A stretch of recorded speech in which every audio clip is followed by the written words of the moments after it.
C'est à tous, bienvenue, c'est Jean-Mi, on est près de Airpostal. Airpostal est un jeu de gestion et d'aventure historique qui plonge les joueurs au cœur de l'entre-deux-guerres où l'aviation civile balbutiante ouvrait ses premières grandes lignes aériennes. Conçu par Éric Fortuano et François-Gilles Ricard, avec des illustrations signées Antoine Waterloo, le jeu propose à la fois une expérience immersive et stratégique. C'est un jeu pour 1 à 4 joueurs, des durées de partie de 45 à 120 minutes à partir de 14 ans. Le jeu est édité par Platypus Games. Votre but est de devenir un pilote légendaire en accumulant les points de gloire, obtenus en atteignant des villes étapes, remplissant des objectifs ou réussissant des grandes premières mondiales. À chaque tour, vous allez pouvoir choisir entre décoller, augmenter votre avion, prendre des revenus, choisir des cartes objectifs, tout cela afin de réussir vos missions. Chaque vol représente une prise de risque. Carburant, endurance et fiabilité de l'appareil détermineront vos succès ou vos échecs. Un jeu immersif et thématique qui rend hommage aux pionniers de l'aviation et aux grandes pages de son histoire. Allez, on va voir comment ça se passe. Et on se retrouve avec le jeu.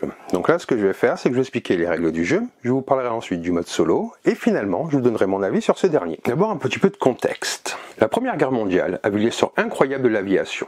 La paix revenue, beaucoup de pilotes sont sans emploi. Et les premiers as risquent désormais leur vie pour un salaire dérisoire dans des cirques aériens. Cette belle invention qu'est l'aéronautique a-t-elle un avenir hors du domaine militaire? Des pilotes le pensent et rejoignent des industriels visionnaires tels que Pierre-Georges Latécoère, qui misent sur le potentiel commercial de cette aviation encore juvénile. Ensemble, ces hommes et ces femmes imaginent un futur radieux où les avions relieront les peuples d'un continent à l'autre, pendant les frontières, les déserts et les océans. Tous les calculs confirme l'opinion des spécialistes. L'idée est irréalisable. Il ne reste plus qu'une seule chose à faire, la réaliser. C'est l'histoire de cette âge d'or de l'aviation civile que le jeu Airpostal vous propose de revivre. Parcourez le monde aux commandes d'avions entrés dans l'histoire, en incarnant des pilotes de légende dont le courage a contribué à la fondation des toutes premières lignes aériennes devenues mythiques. Aéropostale, Panaméricaine, dans un mélange de prise de risque et d'évolution technologique, vous devrez alterner la réalisation de missions marchandes parfois lucratives, impliquant la livraison de courriers ou de précieuses cargaisons, ou même le transport d'encore rares passagers, et l'accomplissement d'exploits aéronautiques audacieux et périlleux, tels que le franchissement d'un désert ou d'un océan. Gloire et renommée récompenseront les pilotes les plus téméraires, les plus chanceux,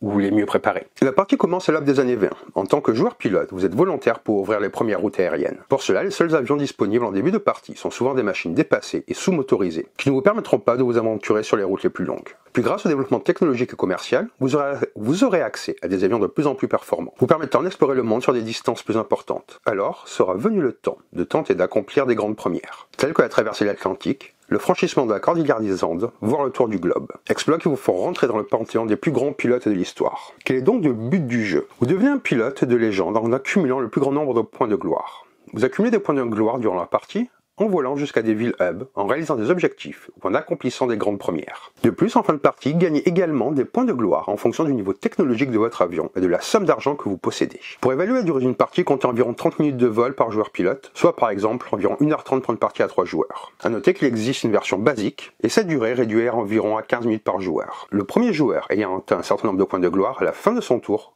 déclenche la fin de la partie. 60 points à 2 joueurs, 50 points à 3 joueurs et finalement 40 points à 4 joueurs. Pour la mise en place, commencez par choisir une carte setup et placez sur la table le plateau de jeu indiqué. Dans cet exemple, le plateau World a été choisi parmi les options Atlantique et World, proposées par la carte setup. Placez le plateau des opérations à côté du plateau de jeu. Installez la pioche des cartes Crew basique, 4 cartes copilote et celle des 4 systèmes basiques.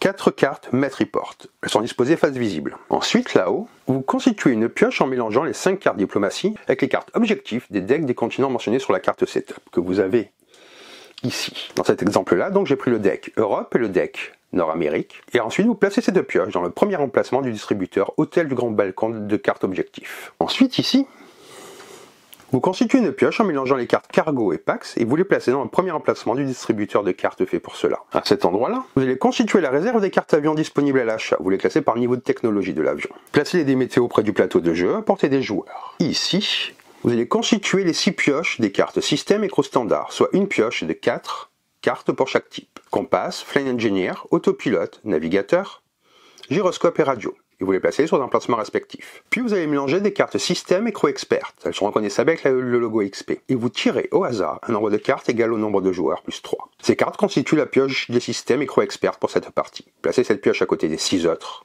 pioche System & Crew et mettez le reste des cartes System et Crew Expert dans la boîte. Elles ne serviront pas pour cette partie. Vous allez attribuer à chaque joueur un set de pièces en bois, puis vous déterminez aléatoirement un premier ordre de jeu et vous placez le pion marqueur de tour de chaque joueur dans cet ordre sur la piste manche à air du plateau des opérations. Ensuite, dans l'ordre du tour, vous choisissez un pilote parmi ceux proposés sur la carte postale Setup. Vous prenez la carte pilote correspondante, la ville associée au pilote choisi et votre port d'attache. Vous positionnez la carte ville de votre port d'attache près de votre cockpit. Cockpit, c'est cela. Vous gagnez le nombre de points de gloire et d'argent indiqués sur la carte. Ces valeurs sont également repérables sur la carte postale Setup. Vous placez sur la piste de score votre pion marqueur de points à l'emplacement du nombre de points de gloire gagnés. Durant la partie, vous déplacez votre marqueur en fonction des gains ou de vos pertes. Et vous placez votre avion sur le plateau à l'emplacement de votre port d'attache, comme vous le voyez ici. Ici, je n'en ai mis qu'une seule pour des questions de lisibilité, mais il y en a plusieurs. Vous le retrouvez ici. Vous positionnez près du plateau les cartes villes indiquées dans la rubrique Hub de la carte postale Setup et vous placez un jeton anneau à l'emplacement de chacune d'elles afin que tous les joueurs puissent les repérer facilement. Ce sont les objectifs communs à tous les joueurs pour cette partie. Vous prenez les cartes qui sont indiquées ici et vous les placez toutes visibles. Ensuite, dans l'ordre inverse du tour, vous choisissez, sans en payer le coût, une carte avion parmi celles disponibles. Attention là, l'avion choisi doit avoir un niveau de technologie égal ou supérieur au chiffre indiqué sur votre carte pilote. Vous insérez dans votre cockpit votre carte pilote et avion, et enfin vous positionnez un cube sur le niveau maximum d'endurance de votre pilote. Ici et là, j'ai préparé des rivières. Vous disposez le nombre indiqué, en fonction du nombre de joueurs, de cartes objectifs et cargo packs, sous la forme de 2 rivières sur le plateau opération. Ici vous avez la banque. Vous constituez la banque en triant les billets et les positionnez dans le distributeur près du plateau de jeu à portée de tous les joueurs. Une fois ceci fait, vous allez être prêt à jouer. Avant de continuer, je tenais d'abord à vous dire merci, vous êtes de plus en plus nombreux à regarder les vidéos, donc ça me fait vraiment plaisir. Donc n'hésitez pas à vous abonner à la chaîne, à laisser un commentaire, à partager la vidéo, me dire ce que vous pensez de ce jeu. Vous pouvez également activer la petite cloche pour être tenu au courant chaque fois qu'une vidéo est mise en ligne sur la chaîne, donc n'hésitez pas à le faire. Et vous trouverez sur la page principale de YouTube tous mes réseaux si vous voulez me suivre. Sur ce, on va continuer le cours de notre vidéo. Avant d'aller plus loin, comment se constituent un petit peu les cartes. Je vais d'abord vous parler de l'avion. Donc ici, vous avez un avion. Ici, c'est le maximum fuel. La valeur indiquée correspond à la quantité maximale de carburant, le fuel, pouvant être contenu dans le réservoir de cet avion. Ici, nous avons le range. C'est le rayon d'action. La valeur indiquée correspond à la distance maximale que peut franchir l'avion durant un tour de jeu. Cette distance, exprimée en nombre de dés, correspond à la distance totale que vous pourrez parcourir avec cet avion durant votre tour de jeu, que cela soit lors d'un seul vol ou de plusieurs vols successifs. Ici, nous avons le niveau technologique. Cette valeur reflète le niveau de performance de cet avion et symbolise les progrès apportés par les constantes évolutions technologiques. Plus le niveau technologique d'un avion est élevé, plus celui-ci est globalement performant. Ici, nous avons le prix d'achat. C'est la somme que vous devez payer à la banque pour l'acquisition de cet avion lorsque vous êtes le premier acquéreur. C'est un avion neuf. Ici, le prix de revente, c'est la somme que vous recevez de la banque pour la revente. Lorsque vous souhaitez le revendre pour en acquérir un autre, ou la somme que vous devez payer à la banque pour acheter cet avion après qu'un autre joueur l'ait revendu. C'est un avion de seconde main. Vous allez ensuite trouver ici différentes valeurs. Les valeurs de load, de charge, ce sont les valeurs indiquées correspondant au nombre maximum de cartes load pouvant être à bord d'un avion pour chaque catégorie de cartes. Ici pour le cargo, nombre maximum de cartes cargo, donc mail, priority letter et ce genre de choses, maximum. Ici packs, nombre maximum de cartes packs on board. Attention, les cartes objectifs Travel VIP sont considérées comme des cartes packs on board. Ici, c'est donc le crew, c'est le nombre maximum de cartes crew, donc les copilotes, les navigateurs. Ici, le système, nombre maximum de cartes système que l'avion peut avoir. Pour les cartes pilotes, vous avez ici le revenu. C'est la somme d'argent que vous recevez chaque fois que vous choisissez l'action revenu, maintenance et revenu ou objectif et revenu. Ici, le niveau technologique de l'avion de départ. L'avion que vous choisissez au début de la partie doit être de ce niveau technologique ou d'un niveau inférieur. Au-dessus, c'est la compétence technologique. C'est votre capacité de progression lorsque vous changez d'avion. La valeur indiquée correspond à l'écart maximum entre le niveau technologique du nouvel avion que vous souhaitez acquérir et celui de l'ancien. Et ici, c'est l'endurance. Ça représente vos compétences de pilote, dextérité, réflexe, vision, faculté d'analyse, qui diminuent avec la fatigue accumulée lors du vol. Les points sont dépensés lors du vol et remontés au maximum au début de chaque tour. Vous avez donc plusieurs pilotes qui ont vraiment chacun une manière différente de se jouer, c'est vraiment très intéressant de ce point de vue-là aussi. Comment se passe un petit peu un tour de jeu? Dans l'ordre du tour indiqué par la position de votre pion marqueur sur la piste manche à air du plateau opération, vous positionnez votre jeton au premier emplacement disponible dans les lignes d'opération ou opération au sol. Pour les opérations en vol, en choisissant de placer votre marqueur sur un emplacement opération vol, vous allez pouvoir charger votre avion, vous prenez les cartes load des packs disponibles, effectuez la checklist avant le vol, vous achetez du carburant, acquérir des cartes copilote ou mettre report, effectuez un ou plusieurs vols, vous déplacez votre avion sur le plateau de jeu. À la fin de cette phase, lorsque tous les joueurs ont terminé leur action, vous procédez à la remise en service avant de passer au tour suivant. Vous avez aussi des opérations de sol, les Grand Hops. Grâce à ces actions, vous restez au sol afin de préparer vos prochains voyages. Vous pouvez choisir une action ou une combinaison d'actions parmi 5 choix proposés. Objectif, revenu, maintenance plus revenu, objectif plus revenu, changement d'avion plus maintenance. À votre tour, vous positionnez votre pion marqueur sur un emplacement disponible. Si un joueur occupe déjà un des 3 emplacements, vous pouvez le déloger en lui payant la somme indiquée, par exemple 10 000 pour un emplacement maintenance et revenus. Vous le voyez, c'est ces emplacements-là. Le joueur ainsi délogé ne peut pas refuser l'offre. Il repositionne immédiatement son pion marqueur sur un autre emplacement, qu'il n'a pas encore occupé durant ce tour. À la fin du tour, vous procédez à la remise en service pour préparer le prochain tour. Vous remontez les pions marqueurs des joueurs dans la piste manche arrière afin de déterminer le nouvel ordre de jeu. D'abord, ceux positionnés dans la ligne opération vol, ensuite ceux positionnés dans la ligne opération sol. Si plusieurs joueurs sont dans une même ligne, remontez les pions dans l'ordre inverse de leur arrivée, du dernier vers le premier. Vous défaussez ensuite la carte la plus à droite des rivières objectifs et cargo et pax. Vous déplacez les cartes restantes vers la droite. Vous complétez les rivières depuis les pioches correspondantes. Si une pioche est vide, mélangez-les des forces pour constituer une nouvelle pioche. Les tours de jeu se succèdent jusqu'à ce qu'un joueur déclenche le dernier tour. Je vais maintenant vous parler des flight ops, donc des opérations en vol. À votre tour, dans l'ordre des joueurs placés dans les opérations en vol, vous piochez une carte load, cargo ou pax, parmi celles disponibles dans la rivière des cartes load. Puis le joueur suivant dans la section Flight Ops fait de même et ainsi de suite, jusqu'à ce qu'il n'y ait plus de cartes disponibles ou que tous les joueurs aient passé. Lors du chargement, veillez à ne pas dépenser les valeurs de load, cargo pax de votre avion. Avant d'effectuer votre premier vol du tour, placez le cube sur la plus grande valeur d'endurance indiquée sur votre carte pilote. Après le chargement, mais avant d'effectuer un vol, vous allez pouvoir acheter du carburant. Chaque incrément de la jauge fuel coûte 5000. Vous ne pouvez pas dépasser le max fuel de votre avion. Vous réglez la banque et vous positionnez l'aiguille de votre cockpit sur la nouvelle valeur. Donc là, c'est les aiguilles qui bougent. Vraiment, le cockpit est très bien fait. Rappel, en début de partie, le niveau est à 0. Vous pouvez acheter une carte maître-porte. Vous choisissez parmi celles disponibles dans la pioche. Vous respectez la limite de load de votre avion et vous réglez le coût à la banque. Vous pouvez acheter une carte copilote. Choisissez parmi celles disponibles dans la pioche. Respectez la limite de load de crew de votre avion. Réglez le coût à la banque. Vérifiez que votre pilote est apte au vol. Placez le cube sur la plus grande valeur d'endurance indiquée sur votre carte pilote. Cette valeur peut être augmentée grâce à certaines cartes. Vous allez désormais être prêt à voler. Attention, vos jauges de fuel et d'endurance diminueront au cours du vol. Évitez à tout prix que l'une d'elles tombe sous 0 avant l'atterrissage. À votre tour, selon votre position dans la section vol, vous allez effectuer un vol ensuite. Vous mesurez la longueur du vol. Elle correspond au nombre de cases séparant la ville de départ de la ville d'arrivée. Chaque case correspond à un dé météo à lancer. La distance totale de vos vols dans le tour ne peut pas excéder la valeur de range de votre avion. Vous allez lancer les dés météo, un dé de la couleur correspondante par case du trajet. Vous le retrouvez ici. Vous résolvez dans l'ordre des cases de la route. Pour chaque case, dépensez les points fuel et endurance indiqués. Vous pouvez à tout moment appliquer les effets de vos cartes système ou crew. Si vos jauges de fuel et d'endurance sont supérieures ou égales à 0 à la fin du parcours, votre avion atterrit avec succès. Votre avion n'atteint pas sa destination si la valeur de fuel ou d'endurance tombe sous 0. La valeur de fuel atteint 0 avant d'avoir quitté la dernière case du parcours et atteint la ville d'arrivée. Votre vol peut être interrompu dans 2 cas.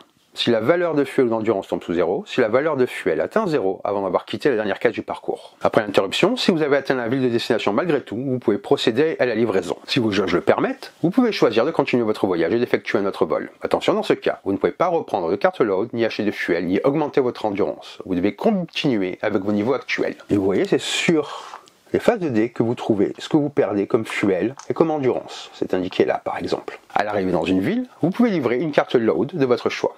Par défaut, une seule carte load peut être livrée par escale. Vous recevez la prime correspondante de la banque, puis vous défaussez la carte. Vous allez devoir respecter des consignes de livraison en fonction des endroits, que ce soit l'aéroplace, la grande ville, une ambassade ou la douane. Si vous atteignez une ville figurant sur une de vos cartes AirRoute, placez un cube sur la carte concernée pour enregistrer votre passage. Si vous réalisez un objectif, vous gagnez immédiatement les primes correspondantes. Point de gloire plus argent si applicable. Conservez les cartes objectifs réalisées, mais elles serviront des comptes finales. Si vous atteignez pour la première fois un hub, posez un cube de votre couleur sur la carte ville correspondante. Choisissez immédiatement l'une des 2 récompenses, point de gloire ou argent. Vous avez des cubes que vous placez sur les cartes lorsque les hubs sont atteints. Si votre vol fait partie des grandes premières, indiquez par un pictogramme sur le plateau, et qu'elle n'a pas encore été réalisée. Vous gagnez immédiatement les points de gloire correspondants. Vous placez un cube de votre couleur sur le pictogramme pour enregistrer votre passage. Une interruption de vol peut conduire à un incident ou à un crash. Cela dépend de la route survolée, survol maritime, survol ou survol terrestre et le type d'avion. Terrestre, hydravion ou amphibie. Pour les avions terrestres, incident si interruption survol terrestre, crash si interruption lors d'un survol maritime. Pour les hydravions, c'est un crash si l'interruption est un survol terrestre, un incident si l'interruption a lieu lors d'un survol maritime. Amphibie, incident dans les 2 cas, terrestre ou maritime. Si le pictogramme amphibie entre parenthèses sur la carte avion, vous devez équiper la carte System Floats pour que l'avion soit considéré comme amphibie. Sans cette carte, l'avion est considéré comme terrestre. Quelles sont donc les conséquences d'un incident ou d'un crash? En cas d'incident, vous effectuez un atterrissage ou un atterrissage forcé. Vous replacez votre meeple avion sur la ville de départ de ce vol. Vous conservez votre avion, votre pilote et vos cartes load. Vous perdez la totalité du fuel consommé et un nombre de points de gloire correspondant au niveau technologique de votre avion. Et votre tour s'arrête immédiatement. En cas de crash, votre avion et son pilote disparaissent définitivement. Vous replacez votre meeple avion sur la ville de départ de ce vol. Vous perdez toutes vos cartes load, vos éventuelles cartes Objective Traveler VIP, la totalité du fuel consommé, votre carte pilote, votre carte avion. Vous devez ensuite choisir un nouveau pilote, choisir un nouvel avion, neuf ou d'occasion, parmi ceux disponibles sans en payer le coût. Ce nouvel avion doit avoir un niveau de technologie inférieur à celui que vous venez de perdre. Mais vous avez une récompense posthume. Vos disparitions tragiques mais glorieuses enrichissent la légende de l'aviation. Vous gagnez 3 points de gloire ou 5 points de gloire si vous avez au moins un Traveler VIP à bord lors du crash. Par contre, à partir de 3 pilotes disparus au cours de la partie, la presse se désintéresse du sujet et tout crash ultérieur n'apporte plus aucun point de gloire. Et votre tour s'arrête bien entendu immédiatement. Quelles sont les opérations que vous pouvez faire au sol? Les opérations au sol sont résolues dans l'ordre indiqué par le numéro sur les emplacements choisis par les joueurs. Certains emplacements sont non délogeables, d'autres délogeables moyennant un paiement. Vous le voyez, c'est indiqué quand c'est le cas. Vous avez 2 emplacements disponibles pour l'action objectif. Action seule, emplacement 1, non délogeable. Objectif plus revenu, emplacement 4, délogeable pour 10 000. À votre tour, vous choisissez une carte objectif, soit parmi celles de la rivière, soit sur la carte de la pioche. Vous devez obligatoirement prendre une carte, jamais 0, jamais plusieurs. L'action revenu, il y a 3 emplacements disponibles. Revenu seul, emplacement 2, non délogeable. Revenu plus maintenance, emplacement 3, délogeable pour 10 000. Revenu plus objectif, emplacement 4, délogeable pour 10 000. À votre tour, vous percevez de la banque les revenus figurant sur votre carte pilote. L'action de maintenance, 2 emplacements disponibles. Maintenance plus revenu, emplacement 3, délogeable pour 10 000. Maintenance plus changement d'avion, emplacement 5, délogeable pour 5 000. À votre tour, vous achetez une ou plusieurs cartes dans les 7 pioches System and Crew, en respectant la limite de load, System and Crew de votre avion. Vous ne pouvez pas installer plus d'un exemplaire identique de carte dans votre avion. Vous défaussez les cartes System and Crew déjà installées, sans remboursement. Et vous avez, je ne vous l'ai pas montré, je ne l'ai pas mis pour des questions de place, mais cela à mettre en dessous de votre cockpit pour indiquer toutes les cartes que vous avez. Il y a quelques cas particuliers si vous ne pouvez pas conserver certaines cartes load. Cargo ou Pax, vous défaussez la carte, vous remboursez la banque de la prime reçue. System and Crew, vous les défaussez sans remboursement. Vous avez une action de changement d'avion, c'est un seul emplacement. Changement d'avion plus maintenance, emplacement 5 et délogeable pour 5 000. À votre tour, vous pouvez remplacer votre avion par un autre, neuf ou d'occasion. La différence au niveau technologique entre l'ancien et le nouvel avion doit être inférieure à la compétence technologique de votre pilote, ou égale. Si les valeurs de load du nouvel avion sont inférieures à votre stock actuel, vous devez défausser les cartes excédentes. Si vous achetez un avion neuf, vous choisissez un avion disponible dans l'organisateur qui est à cet endroit-là. Touchez la banque pour le prix de revente de votre avion actuel, payez à la banque le prix d'achat de votre nouvel avion. Certains avions uniques ont une valeur de revente de 0. Dans ce cas, l'avion est retiré définitivement du jeu, il va au musée. Vous pouvez choisir un avion de seconde main. Vous choisissez un avion dans la pile des avions d'occasion, vous touchez la banque pour le prix de revente de votre avion actuel, vous payez à la banque le prix de revente indiqué sur la carte du nouvel avion. Dans tous les cas, vous devez régler immédiatement la somme, aucun crédit n'est possible. La fin de partie se déclenche si un joueur atteint le nombre de points requis de gloire à la fin de son tour. Vous allez compléter le tour, les joueurs après vous dans le tour, en cours, terminent leur action. Ensuite, vous allez faire un décompte de points de gloire, vous allez regarder les objectifs non réalisés, vous soustrayez de votre total les points des objectifs non accomplis encore en votre possession. Ensuite, vous allez regarder le niveau technologique de l'avion, vous ajoutez à votre total de points un nombre de points correspondant au niveau technologique de votre avion, vous allez revendre de votre avion, vous percevez de la banque la somme de revente de votre avion. Faites le total de votre argent en main, et chaque tranche de 50 000 rapporte un point de gloire supplémentaire. Le joueur totalisant le plus grand nombre de points de gloire est déclaré vainqueur. En cas d'égalité, le joueur possédant l'avion avec le plus haut niveau technologique l'emporte. Si l'égalité persiste, les joueurs se partagent la gloire de cette victoire. Donc il y a aussi des variantes que vous trouverez à la fin du livret de règles que je n'ai pas abordé là. Par contre, je vais vous parler du mode solo. Pour le mode solo, vous choisissez également un setup. Désignez un des 4 pilotes pour interpréter l'avion solo et choisissez l'un des 3 autres pilotes disponibles. Vous placez les cartes villes des hubs dans l'ordre qui minimise la distance, en nombre de cases, entre le port d'attache de l'avion solo et le premier hub, et ainsi de suite pour les hubs suivants. Vous constituez ainsi un parcours représentant un certain nombre de tours. Vous placez un nombre de cartes objectifs et load correspondant à une partie de 2 joueurs sur le plateau. Votre tour se déroule normalement, selon la règle habituelle. Vous pourrez donc choisir l'une des 5 actions opération sol ou l'action opération vol. Puis l'avion solo avance directement jusqu'à la prochaine ville la plus proche, sans jouer les dés. L'avion solo ne gère pas l'argent, le load, le niveau de fuel ni le range, le niveau technologique de l'avion, l'endurance du pilote. Chaque fois que l'avion solo atteint un hub, il marque les points indiqués sur la carte ville correspondante. Chaque fois que l'avion solo réalise une grande première, il marque les points indiqués. La partie se termine immédiatement lorsque l'avion solo atteint la ville correspondante au 8e hub. Pour la reporter sur l'avion solo, vous devez avoir plus de points de gloire que lui. Donc ça vous donne quand même un petit défi et ça vous permet également de découvrir les mécaniques de jeu et de comment tout fonctionne. C'est un jeu qui est très riche, hein. Il y a beaucoup de choses à faire, il y a beaucoup de choses à prendre en compte. Moi je me suis vraiment éclaté, j'adore beaucoup cet éditeur d'ailleurs. Actuellement, il a un jeu qui s'appelle Libération. Vous avez eu pendant la vidéo un petit i qui est apparu si vous voulez voir la vidéo que j'ai fait dessus. Le jeu est actuellement en Let's Play, je vous invite vraiment à aller voir, c'est un éditeur qui est vraiment passionné avec des thèmes très historiques à chaque fois, et on sent la passion qu'il met dans ses jeux, moi c'est quelque chose que j'aime beaucoup et qui me touche. Donc après tout cela, je vais vous donner mon avis sur le jeu. Dans un monde où le ciel était encore un territoire à conquérir et où chaque vol représentait un exploit, Art Postal s'affirme comme un jeu de société à la fois ambitieux et immersif. Conçu pour les passionnés de stratégie et d'aviation historique, il propose aux joueurs de prendre les commandes de leur propre flotte d'avions, de planifier des routes complexes et de livrer des cargaisons tout en affrontant la météo, les risques techniques et la compétition. Dès les premières pages livrées de règles, le joueur est confronté à une mécanique dense mais cohérente, où chaque décision, du choix de l'avion au carburant embarqué, influe sur le succès de la mission. La promesse du jeu est claire: ressentir l'attention et l'excitation des pionniers de l'aviation, tout en déployant une stratégie économique et logistique sophistiquée. Le jeu repose sur deux axes complémentaires, qui reflètent parfaitement la dualité entre action et stratégie dans l'aviation. Les opérations en vol et les opérations au sol. Les opérations en vol est le cœur palpitant du jeu. Elles plongent le joueur dans le rôle d'un pilote qui doit prendre en compte la charge de son avion, la météo, l'endurance et le carburant. Le joueur sélectionne les cartes cargo et passagers, en respectant la capacité de son appareil. Chaque carte choisit un impact concret sur les livraisons futures et les points de gloire obtenus. L'erreur est coûteuse, trop de charge pour ralentir l'avion, trop peu de charge signifie des revenus manqués. Vous allez faire une checklist avant le départ. Avant de décoller, le joueur peut acheter du carburant, embaucher un copilote ou acquérir un maître report. Ces choix influent directement la sécurité et l'efficacité du vol, et chaque décision doit être pesée avec soin. Ensuite, le joueur se déplace sur le plateau, case par case, en lançant des météos correspondant à chaque segment de route. Chaque case affecte le fuel et l'endurance, et les joueurs doivent décider s'ils poursuivent le vol ou s'arrêtent pour éviter un incident. Cette mécanique crée une tension constante où audace et prudence se confrontent à chaque jet de dés. Une fois la destination, le joueur peut livrer ses cartes load et enregistrer ses objectifs, recevant ainsi des points de gloire et parfois des récompenses financières. Les hubs et grandes premières introduisent des jalons stratégiques et renforcent la sensation de progression et de conquête du ciel. C'est une mécanique qui combine hasard et stratégie, forçant le joueur à anticiper et à s'adapter en permanence. En contraste avec l'action des vols, la section au sol est le terrain de planification stratégique et de gestion de ressources. Piochez des cartes objectifs et planifiez vos routes futures. Les emplacements peuvent parfois être délogés, introduisant une compétition subtile entre joueurs. Vous allez pouvoir percevoir de l'argent pour financer vos carburants, des cartes System & Crew ou acheter un nouvel avion. La maintenance, achetez ou défausser des cartes System & Crew pour optimiser la capacité de votre avion.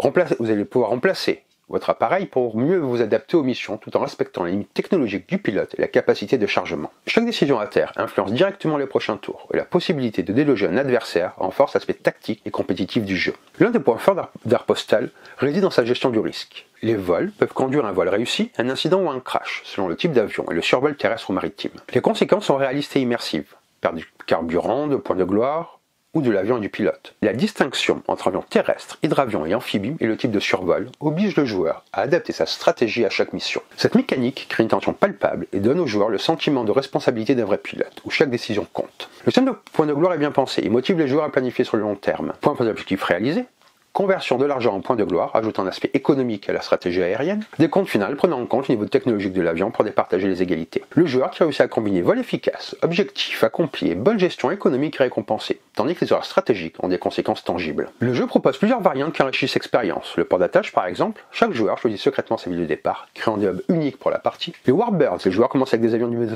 technologique plus bas, rendant la planification plus délicate. La version basique qui simplifie les règles pour l'initiation progressive. Le solo qui permet de tester la mécanique sans adversaire, avec des ajustements pour les objectifs, les maintenances et les vols. Ces variantes permettent une grande flexibilité de jeu, que ce soit pour des parties courtes, des parties solo ou des sessions longues et stratégiques. Art Postal est un jeu exigeant, mais extrêmement gratifiant pour les joueurs stratégiques. Il propose une immersion historique forte, on ressent vraiment le poids de la responsabilité d'un pilote, de la gestion de risque et d'une tension constante. Fuel, endurance, météo et incidents rendent chaque décision critique. Le jeu a une vraie profondeur stratégique. Flight Ops et Grand Ops offrent un mélange équilibré d'action et de planification. Les variantes et rejouabilité permettent d'adapter le jeu au niveau des joueurs et au temps disponible. En résumé, Art Postal est une expérience unique, mêlant la tension du pilotage à la rigueur stratégique d'un gestionnaire de flotte. C'est un jeu pour ceux qui aiment réfléchir, planifier et prendre des risques calculés, tout en se plongeant dans l'histoire fascinante de l'aviation. Donc voilà pour cette vidéo, j'espère que ça vous a plu, que ça vous a donné envie de découvrir ce jeu. Je vous invite vraiment à aller voir cet éditeur si vous ne le connaissez pas encore, qui mérite vraiment qu'on parle plus de lui. Et sur ce, je vous dis bonne partie et bon jeu!